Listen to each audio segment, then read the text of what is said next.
बोले वृंदावन बिहारी लाल की जय। अभी हरिद्वार का कुंभ आने वाला है। आप लोग कुंभ में अवश्य जाते हैं, बहुत लोग जाते हैं करोड़ों की संख्या में। आपको कुंभ को देख करके ऐसा लगेगा जैसे पूरा भारत आ गया है और पूरा भारत महात्मा हो गया है।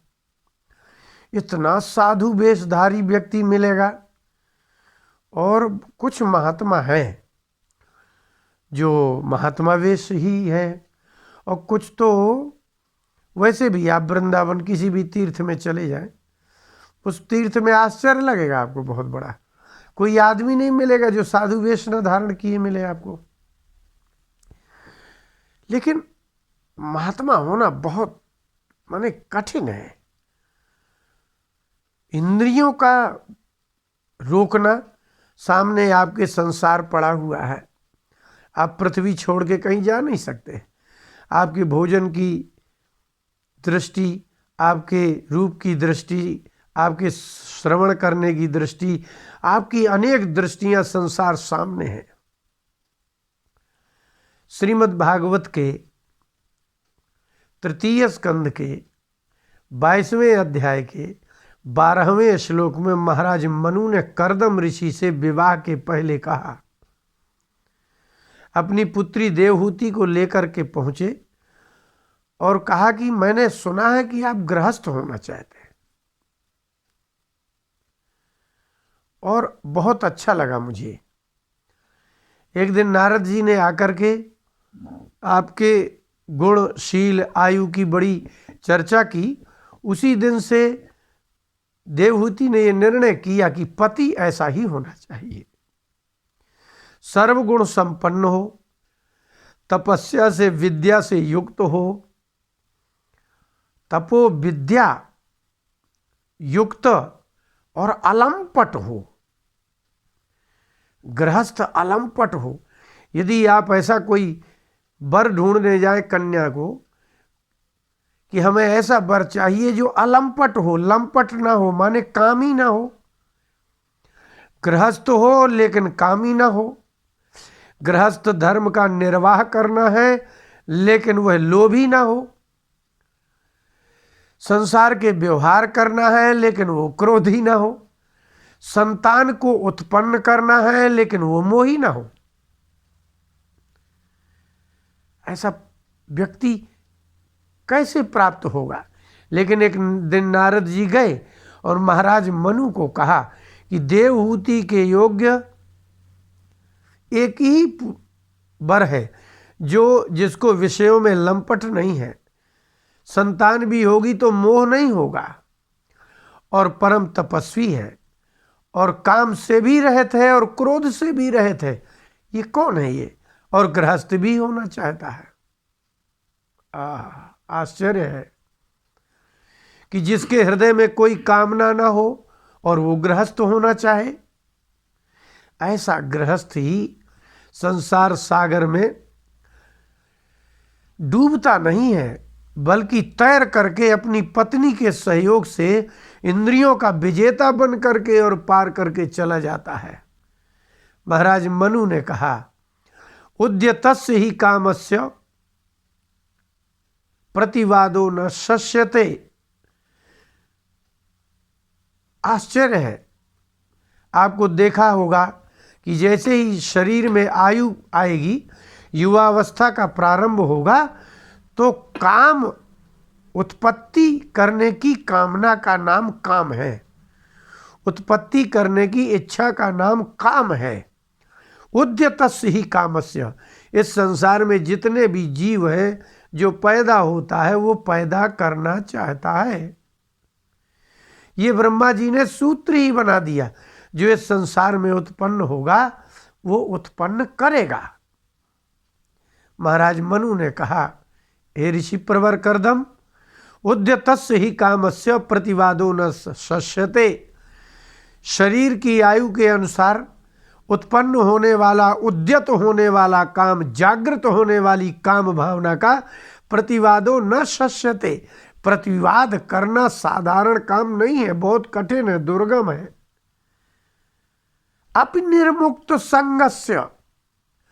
जिस पुरुष ने कभी स्त्री का संग ही ना किया हो, देखी ही ना हो, ऐसे पुरुष के हृदय में भी प्राकृतिक रूप से, जन्मजात शारीरिक रूप से युवावस्था में उत्पन्न होने वाले काम की निवृत्ति करना कठिन है।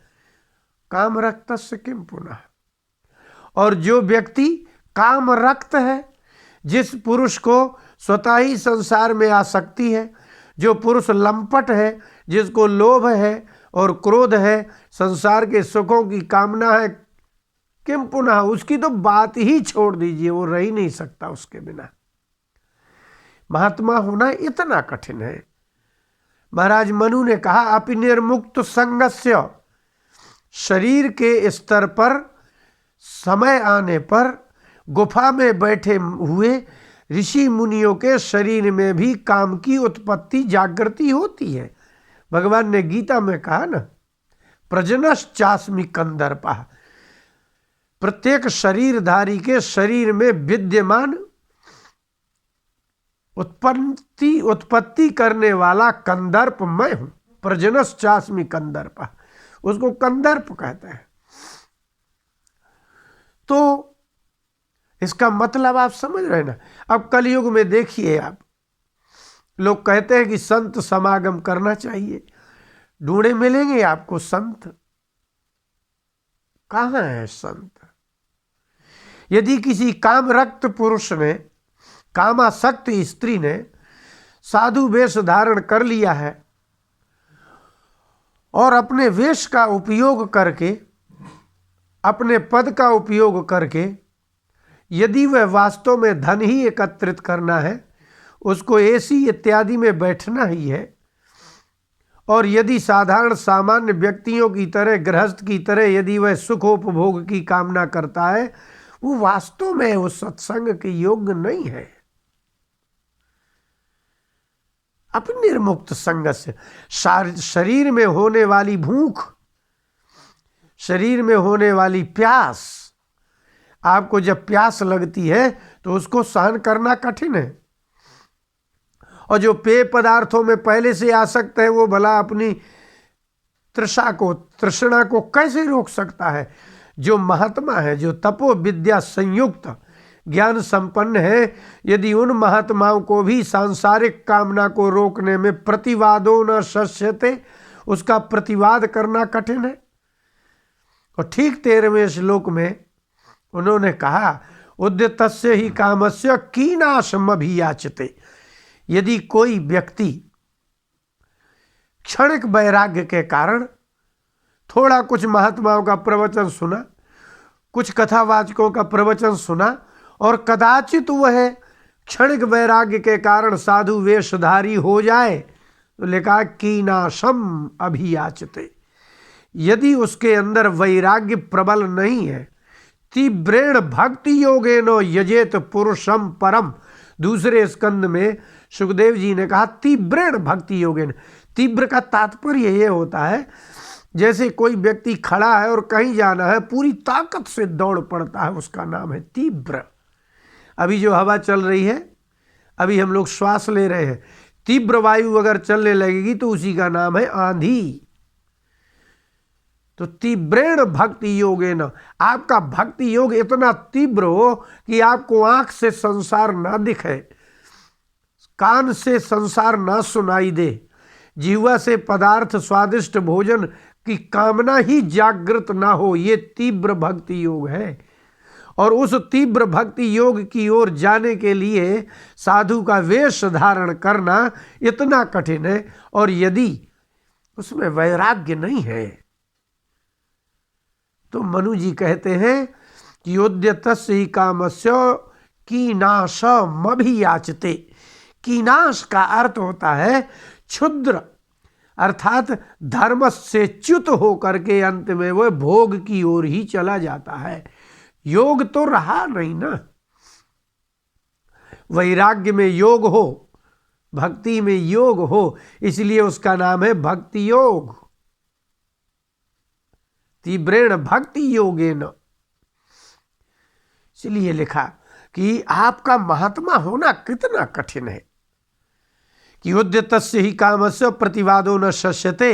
एकांत में बैठे हुए पुरुष को और स्त्री को जिस समय शारीरिक स्थिति के अनुसार कामना उदय होती है उस समय कोई समझाने वाला नहीं रहता। आपके मन को कठोपनिषद में इंद्रियों को घोड़ा कहते हैं, मन को लगाम कहते हैं, बुद्धि को सारथी कहते हैं। जब मन शिथिल हो जाता है इंद्रियों के कारण, घोड़े जाने कहां का कहां लेकर के चले जाएंगे। बुद्धि जो आपकी सारथी है वो विकृत हो जाएगी। इसलिए शरीर में जब आपको एक दिन भोजन नहीं मिलता है तो आप कुछ भी खाने को तैयार हो जाती है। इसी को कीनाश कहते हैं। जब अतिशय भूख लगती है तो आप ये विवेक ही नहीं कर सकते कि ये किसके हाथ का खाना है और क्या नहीं खाना है। छांदोग्य उपनिषद में एक पति पत्नी ब्राह्मण जा रहे थे, अकाल पड़ गया था, इतना अकाल कि पत्ते भी सूख गए थे। उनको प्राण धारण करने के लिए कुछ धरती में दिख नहीं रहा था। एक व्यक्ति हाथी में बैठा हुआ जो किरात था, शूद्र था, उस कुछ खा रहा था। उस ब्राह्मण देवता ने उससे मांगा और मांगा तो उसने कहा कि महाराज मैं तो मेरा तो छुआ हुआ आपके योग्य नहीं है, भक्ष भोजन के योग्य नहीं है। बोले नहीं, थोड़ा थोड़ा दे दो। तो उसने अपनी कुल्थी कहा है उसमें, जिसको आप लोग दलिया कहते हैं, उसको हाथ में लेकर के उस ब्राह्मण देवता ने और ब्राह्मणी ने खाया। लेकिन जब उसने कहा कि महाराज तो जल पी लीजिए, तो उसने कहा ये जूठा है। ब्राह्मण ने कहा ये जूठा है ये। तो बोले आपने मेरी जूठी कुल्थी खा ली, दलिया खा लिया और पानी जूठा है। बोले हाँ, प्राण धारण करना आवश्यक है, इसलिए प्राण धारण करना कठिन हो रहा था, इसलिए हमने इसको खा लिया, अब आगे हमें जल मिल जाएगा। इतनी निष्ठा और इतनी सहन शक्ति होना एक गृहस्थ के अंदर, तो इससे कितनी गुना सहन शक्ति महात्मा में होना चाहिए। इसलिए लिखा है कि महात्मा होना बहुत कठिन है। आपको विद्वान तो करोड़ों मिल जाएंगे, कि अभी भी मिल जाएंगे, लेकिन वास्तव में जैसा है वैसा ही, शास्त्रों का जैसा वो पढ़ा है, जैसा शास्त्रों का अध्ययन किया है, उस प्रकार के लक्षण और क्रिया वाला ब्राह्मण मिलना दुर्गम और दुर्लभ है।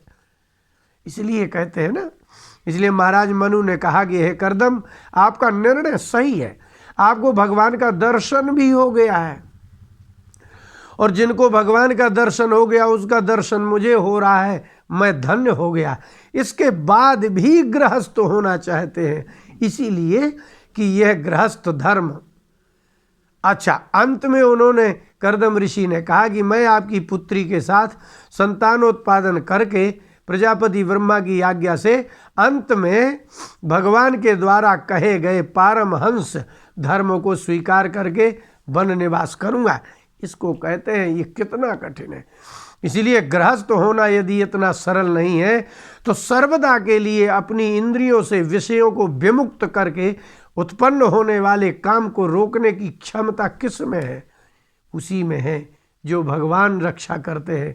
इसलिए महात्मा तो कहीं भी आपको कपड़े पहने हुए कहाँ नहीं मिल जाएंगे, महलों में पड़े हुए महात्मा कहाँ नहीं मिल जाएंगे, गाड़ियों में महात्मा कहाँ नहीं मिल जाएंगे, धनवान महात्मा कहाँ नहीं मिल जाएंगे। लेकिन वास्तव में जिसे सत्संग कहते हैं वो सत्पुरुष, जिन्होंने अपनी, जैसे कहा कि दया सर्वभूतेषु, सभी प्राणियों में दया करने वाले, सर्वेंद्रियोपशांत्या च तुष्यत्यासु जनार्दन। भगवान जिस सर्वेंद्रियों को संतुष्ट माने रोकने वाले विजेता महात्मा, भक्ति योग ज्ञान योग संपन्न महात्मा ही इस वेग को रोक सकते हैं। ये संसार का वेग है, ये काम और क्रोध लोभ मोह, ये वेग है जो इनको रोक सकता हो वही वास्तव में संत है, उनका ही संग समागम फलता है। और अन्यथा तो आप अपने घर में शास्त्रों का अध्ययन करें, स्वाध्याय करें, भगवान के नाम का जप करें, किंतु रोटी के लिए, सुख के लिए, संसार के वैभव के लिए बने हुए महात्माओं के संग से सत्संग फलित नहीं होता, और ना ही चित्त वृत्ति परिवर्तित होती है, और ना ही भगवान का भक्ति योग जगता है। इसलिए अपने साधन से, स्वसाधन से आप अपने घर में बैठे।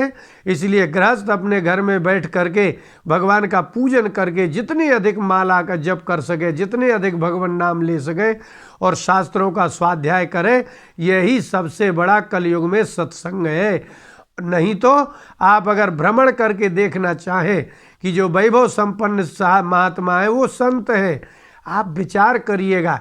इसलिए कहा कि उद्यतस्य ही का मैंने अपिनिर्मुक्त संग से, तो सामान्य आदमी की क्या बात रही जिसने संसार का संग नहीं किया।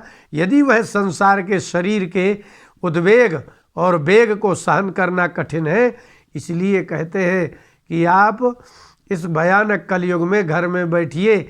गृहस्थ होना 100 गुना अच्छा, लेकिन महात्मा होना बहुत कठिन है। इसलिए सत्संग करने के लिए सबसे अच्छा ये है कि जो विरक्त हो, ज्ञानवान, श्रद्धा संपन्न, भक्ति योग संपन्न महात्मा मिले तो उनका संग करिए। नहीं तो चित्त को विकृत करने वाले इस संसार में वस्त्र महात्माओं का पहन करके भ्रमण करने वालों से भी दूर रहने योग्य है। अपने घर में भगवान का नाम लीजिए, जप करिए, और भगवान तो वैसे भी गृहस्थ के लिए बहुत प्रसन्न रहते हैं, और गृहस्थ धर्म का बढ़िया पालन कीजिए, भगवान नाम लीजिए। बोले वृंदावन बिहारी लाल की जय।